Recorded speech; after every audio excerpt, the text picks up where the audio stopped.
Bom dia, pessoal! Tudo bem? Estamos aqui novamente para darmos continuidade aos nossos estudos. E nessa aula de hoje vamos aprender o capítulo 7 do livro de vocês.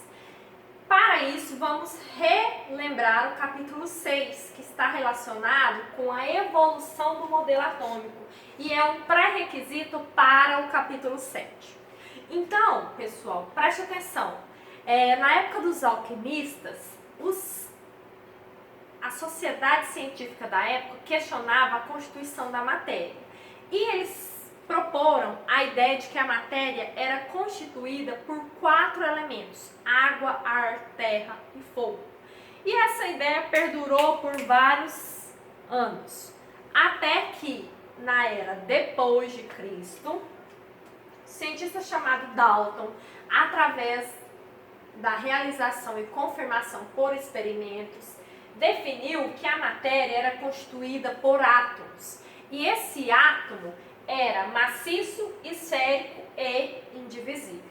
E essa ideia durou por alguns anos, até que Thomson, realizando um experimento com a ampola de Crookes, descobriu que dentro do átomo tinha uma subpartícula atômica, que ele chamou de elétrons, uma partícula com cargas negativas. Então eu tinha aqui um átomo esférico carregado positivamente, só que neste átomo eu tinha incrustados partículas subatômicas, que ele chamou de elétrons. Então, a partir do momento que ele descobre o elétron, ele elimina a possibilidade do átomo ser indivisível. Bom, Rutherford foi um cientista que contribuiu para essa evolução. Por quê? Porque ele estava estudando a radioatividade e nesse estudo que ele estava fazendo a respeito deste assunto, ele descobriu que o átomo era formado por 2 regiões.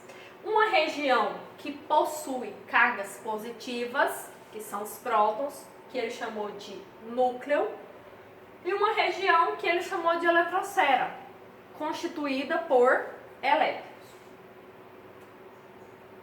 E Bohr, ele veio para aperfeiçoar o modelo de Rutherford, por isso é conhecido por Rutherford-Bohr. Continuou tendo núcleo e eletrosfera, o núcleo contendo prótons e nêutrons e a eletrosfera dividida em 7 camadas, onde cada camada tinha uma quantidade exata de elétrons. Beleza? Então, isso foi o que nós vimos no capítulo 6. No capítulo 7, pessoal, nós vamos estudar o que está presente nos átomos. Então, nós vamos estudar essas subpartículas atômicas, que são prótons, nêutrons e elétrons. Então, vamos lá. O átomo tem núcleo e eletrosfera. Isso eu já sei. Dentro do núcleo tem prótons e nêutrons. Na eletrosfera tem os elétrons. Beleza? Das 2 regiões, a região densa, a região que concentra a massa do átomo, é o núcleo.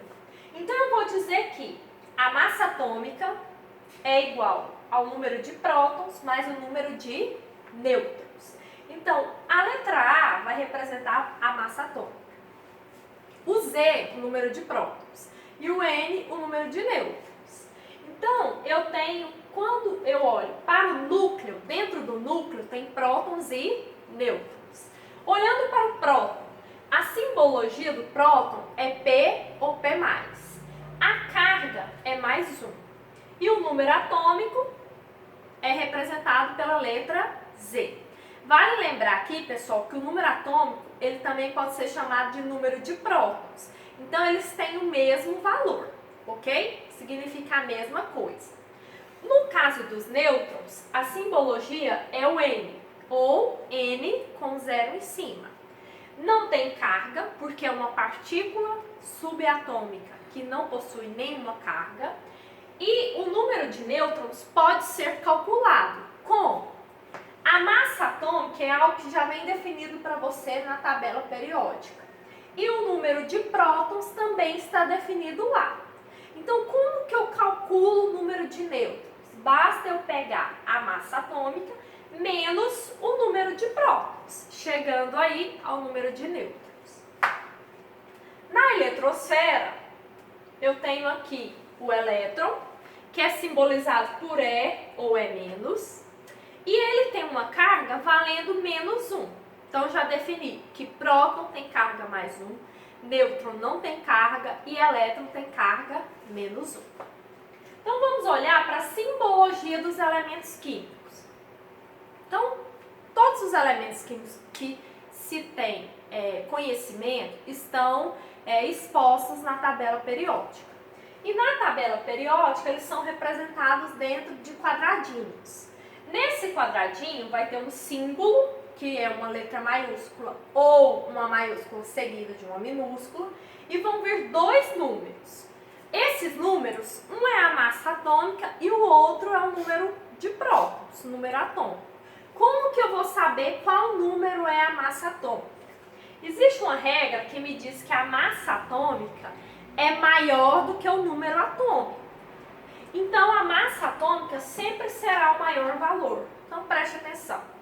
Entre 23 e 11, o maior valor é 23. Então, eu tenho que a massa atômica do átomo de sódio é 23. O número atômico deste átomo é 11. E o nêutron, como que eu calculo? Basta eu pegar a massa menos o próton e obtenho o nêutron, que no caso é 12. Vamos para o segundo exemplo, ferro. O ferro, ele é representado dessa forma. Observando aqui, a massa atômica sempre será o maior valor, então ela é 56. O número de nêutrons, o número de prótons é o menor valor, 26. E os nêutrons? Pego a massa menos os prótons, chego nos nêutrons, que é 30. O bromo, ele vem representado na tabela periódica desta forma. O que eu quero que você se atente aqui é que não é fixo a posição da massa atômica na tabela periódica. Você precisa se atentar a esta regra. Massa é maior que o número de prótons. Então, ó, entre 35 e 80, o maior número tem que ser a massa. O menor número é os prótons. Como que eu calculo os nêutrons? 80 menos 35, 45. E para finalizar aqui nossos exemplos, eu tenho carbono. Vou olhar, maior número é a massa, então a massa vale 12. Menor número, 6, número atômico. E os nêutrons eu calculo, 12 menos 6, resultando em 6, então eu tenho 6 nêutrons. Então, a partir de agora, pessoal, vocês são aptos a calcular e a demonstrar a massa atômica, o número atômico e o número de nêutrons, beleza? Então, se liga nisso. A massa atômica é representada pela letra A. O número de prótons é representado pela letra Z. O Z também significa número atômico. E o número de nêutrons é representado pela letra N. Como que eu calculo os nêutrons? Basta eu pegar a massa menos os prótons. E lembrando que na simbologia que vem apresentada, a massa sempre será maior que o número de prótons. Beleza? Então vamos exercitar isso daqui. Pegue seu material que nós vamos resolver o exercício número 15 do capítulo 7. Nesse exercício eu tenho o seguinte: o átomo é constituído por duas regiões, o núcleo e a eletrosfera. Já sei, professor. O núcleo é a parte central do átomo, sendo constituída por prótons e nêutrons. Beleza? A eletrosfera é a região que rodeia o núcleo, formada por elétrons. Ok? Diante disso, supondo que uma espécie química seja formada por 18 prótons, 22 nêutrons e 16 elétrons, seu número atômico e seu número de massa serão iguais a... Então, ele me fez duas perguntas. Qual é o número atômico e qual é a massa atômica? Beleza? Vamos retirar os dados do enunciado. Primeiro dado, prótons, 18. Nêutrons, 22. Elétrons, 16. Vamos responder a primeira pergunta. ele não quer saber o número atômico? O número atômico, pessoal, vamos relembrar, é igual ao número de prótons. Então, o número atômico equivale a 18. Segunda pergunta, ele não quer saber a massa, o número de massa, então ele quer saber a massa atômica. O número de massa é calculado somando prótons mais nêutrons. Então, vai ficar 18 mais 22, 40. Então, olhando as alternativas, eu chego na resposta correta, que é a letra E.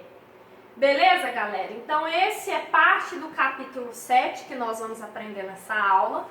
E, a partir de agora, vocês podem revisar o que nós vimos e resolver os exercícios que foram propostos. Ok? Tchau!